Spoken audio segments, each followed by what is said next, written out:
साहिबगंज में सुबह ही आ गया था 9 बजे, लेकिन साहिबगंज में एक और रैली निकली थी, आप लोगों ने देखा होगा, पुरानी पेंशन बहाली को लेकर के। तो मैं उस रैली में था और जब वहां समाप्त हुई तो फिर मैं यहाँ चला आया। वैसे मेरे दिल में इस हॉस्टल के लिए वो जगह है जो किसी और जगह के लिए नहीं है।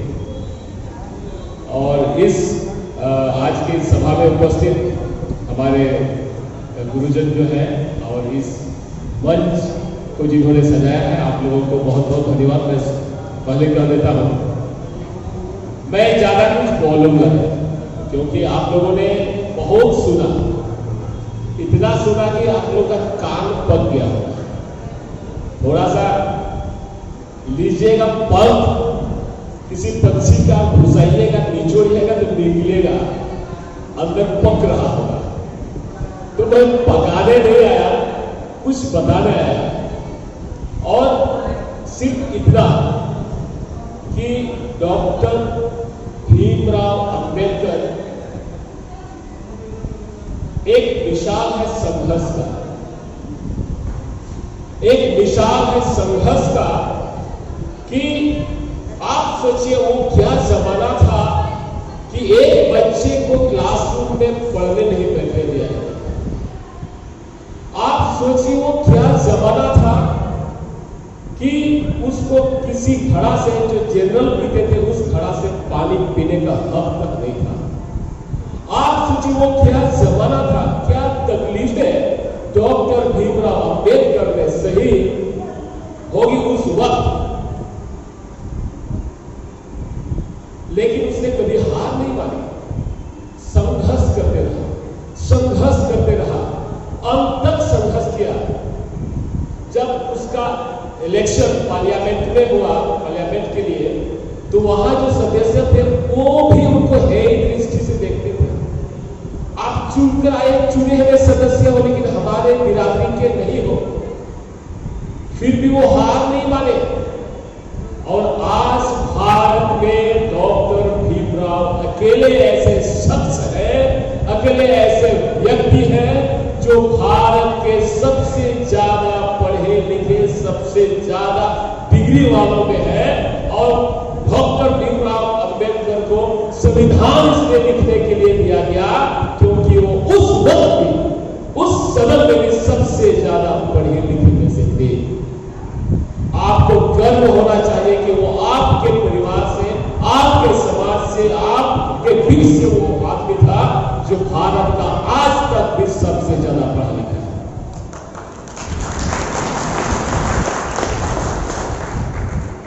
वो जमाना कुछ और था।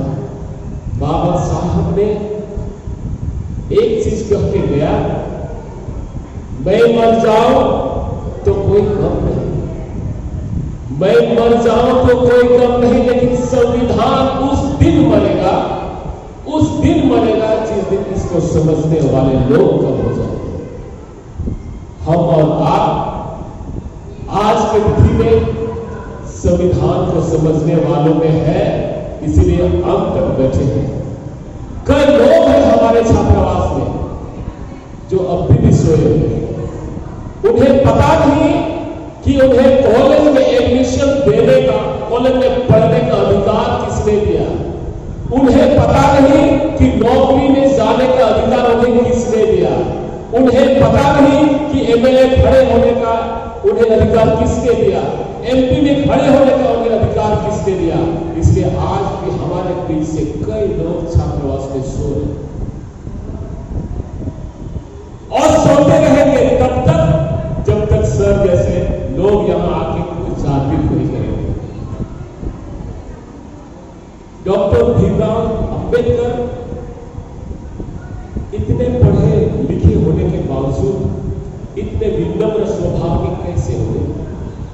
आप जानते हैं कि अधजल गगरी चलकर जाए, है ना, पानी भरा में कम हो तो छलक छलक ज्यादा आवाज करता है, लेकिन बाबा साहेब अंबेडकर इतने शांत स्वभाव के अंत तक इसलिए रहे क्योंकि वो शिक्षा से भरे हुए व्यक्ति थे। उनका जो दिमाग था, उनका जो बल था, उनका जो शरीर था, वो शिक्षा से परिपूर्ण था, भरा सर को मैं सुन रहा था, थोड़ा सा ही सुना, एक चीज मुझे ख्याल आया कि हमारे माँ बाप छोटे छोटे गांव से हम सभी को छात्रावास भेजते हैं, हम यहाँ रह के अध्ययन करते हैं, लेकिन जब हम अपने पढ़ाई शुरू करते हैं तब तक हमें कोई ख्याल नहीं होता कि मुझे क्या बनना है।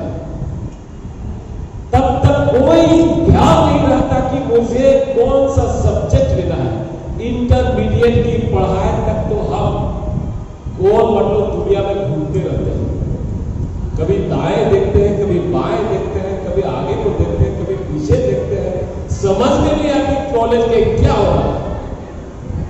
जब ग्रेजुएशन होता है तब हम समझते हैं कि अरे मुझे तो पहले शुरुआत करना चाहिए था। हमें शुरुआत कभी करना चाहिए जब हम डिग्री 1 में होते हैं। डिग्री 1 सेमेस्टर 1 आजकल बहुत हो गया है, तब विषय को चयन करने को लेकर हमें सजग होने की आवश्यकता है। आज मुझे दुख है कि यहाँ हमारे इंटर के या इंटर लिखे हुए शायद डिग्री के छात्र भी कम होंगे, सीनियर को मैं ज्यादा देख रहा हूँ, लेकिन ये करियर गाइडेंस की जरूरत उन्हें सबसे ज्यादा है, क्योंकि कॉलेज में पढ़ते वक्त हम लोग सब्जेक्ट के चयन में ही पहला गलती कर देते हैं। पहला गलती विषय का चयन, हमको क्या पढ़ना है नहीं पता। सारे लोग हिस्ट्री रख रहे हैं, चल मैं हिस्ट्री रख, सारे पॉलिटिकल रख रहे हैं, चलो तुम हम और तुम साथ साथ पॉलिटिकल साइंस पढ़ेंगे। चलो और आपको क्या लिया, वो तो साइंस पढ़ रहा है, अच्छा मेरे माथे की बात नहीं, साइंस से हट की, मेरे लिए क्या है, और तो मैं तो हिस्ट्री सिविक्स पॉलिटिकल साइंस यही पढ़ूंगा, बाद में जो होगा देखा जाएगा। नहीं, हमारा चयन वही से।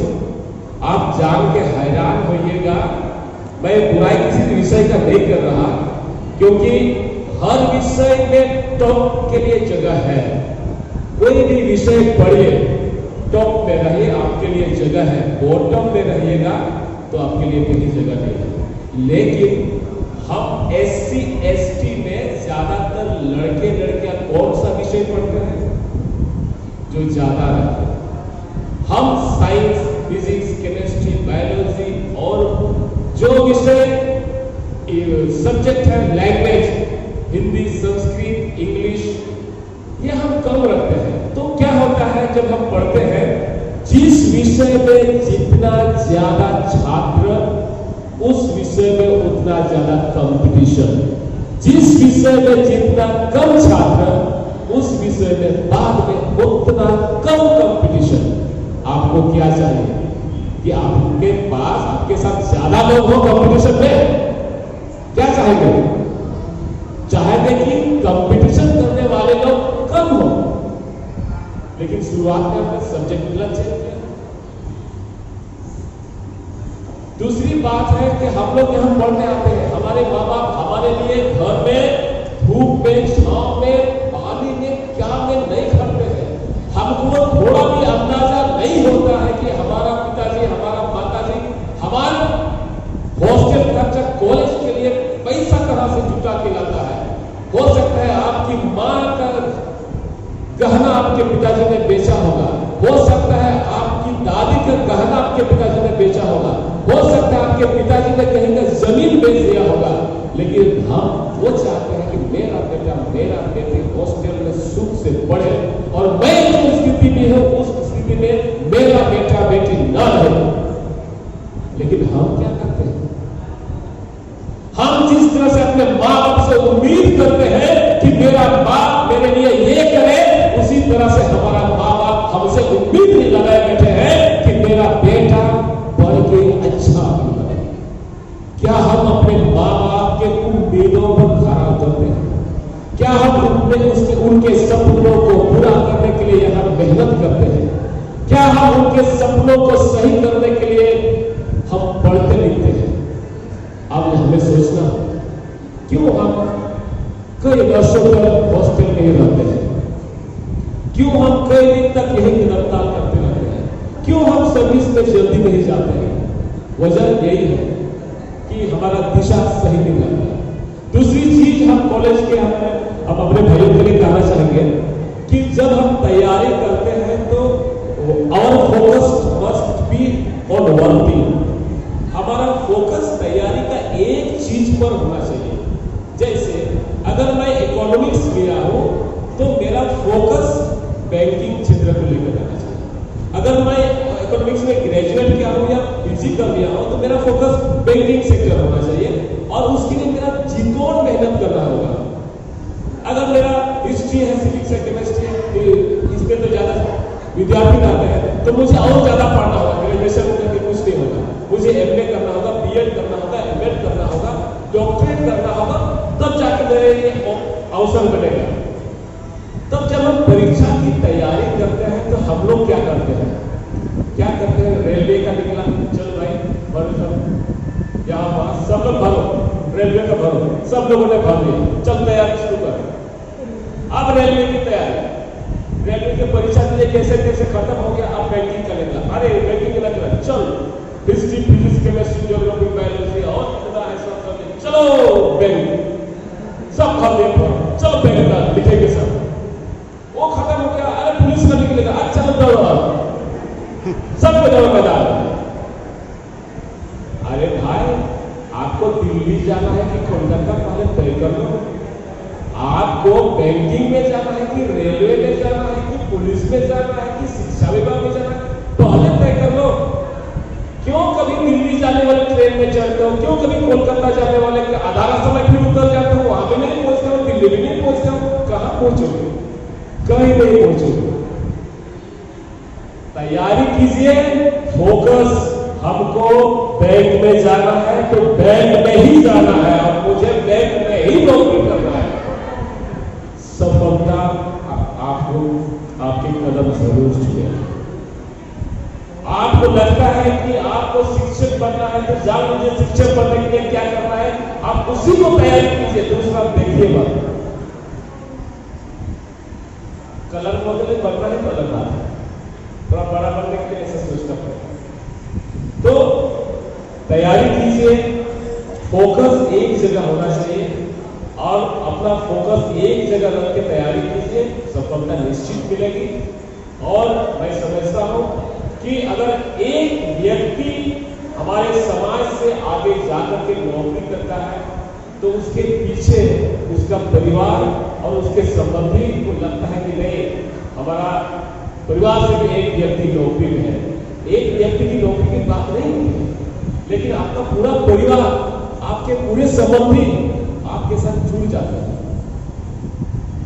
तो मैं शायद बहुत देर बोल रहा हूं, आपको गलत लग रहा होगा, ज्यादा और नहीं बोलते हुए, क्योंकि हम लोग शायद हॉस्टल में भी और बात कर सकते हैं करियर गाइडेंस के। मैं डॉक्टर भीमराव अंबेडकर के 131वां जयंती के अवसर पर इतना कहूंगा कि संघर्ष जीवन एक संघर्ष है, संघर्ष करते रहिए। जिस दिन हार मानिएगा, बोले हैं मन के हारे हार है, मन के जीते जीत। मान लिया तो हार है, ठान लिया तो जीत है। आप ठान लीजिए, मानिए मत और करते रहिए कर्म। मैं अपना छोटा सा बात करना चाहूंगा, इसके बाद मैं समाप्त करूंगा। जब मैं 1996 में साहिबगंज कॉलेज आया डिग्री 1 में, तो मेरे पास पहनने के लिए चप्पल नहीं था। मेरा पिताजी के पास इतना औकात नहीं था कि वो एक वो हवाई चप्पल खरीदे अच्छा वाला। मेरे पास खाकी फुल पैंट 2 था और 2 सादा शर्ट जो मैं हाई स्कूल से +2 करके जो आया तो लेके आया था। वही कॉलेज आ गया, कॉलेज में क्या पढ़ना है? English honours. इंग्लिश ऑनर्स में बहुत अच्छे लड़कियां हैं। मैंने देखा यार नीचे तो मेरा पढ़ने को है नहीं, खाकी पैंट पहन लिया, सादा शर्ट पहन लिया, जूता पहनने को तो है नहीं, अच्छा चप्पल पिताजी खरीद नहीं सकते। तो क्या क्या आप लोग देखे होंगे खदान में जो काम करते हैं लोग, एक टायर का चप्पल बनता है। टायर का चप्पल पहन के मैं 6 महीने तक साहिबगंज कॉलेज में कॉलेज किया। लोग देखते थे, मेरे सहपाठी देखते थे, अरे ये क्या कर रहा है? मुझे बढ़ रहा हूं मुझे उससे मतलब है, पढ़ने से मुझे कोई मतलब नहीं है। और उस दिन मैं याद करता हूं जब पहला दिन साहिबगंज कॉलेज में कुछ लड़कों ने मुझ पर हंसा कि देखो क्या पहना है, कॉलेज में पढ़ता है।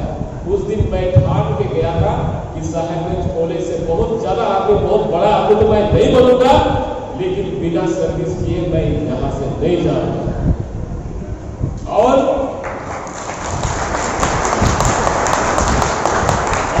उसी ठाना हुआ चीज मैंने 2010 में पूरा किया। लंबा समय लगा समझने में, घुसने में।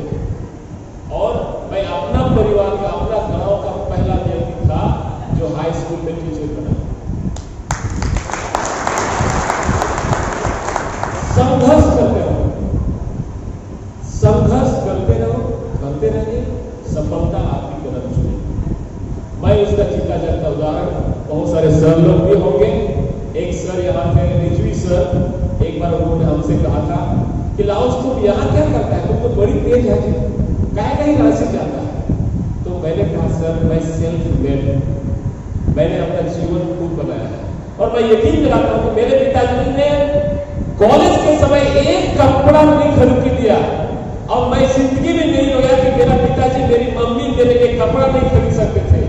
पैसा जमा किया, उसी पैसा से मैं भेज दिया, लेकिन जिंदगी में हार नहीं माना। मैंने कभी पिताजी से नहीं कहा कि पिताजी आप हमको पैसा नहीं दे सकते, मैं पढ़ नहीं सकता। मम्मी आप हमको चावल नहीं दे सकते, मैं पढ़ नहीं सकता। मैंने इतना जाना था कि संघर्ष करूंगा तो मैं अच्छा आदमी बन सकता हूँ।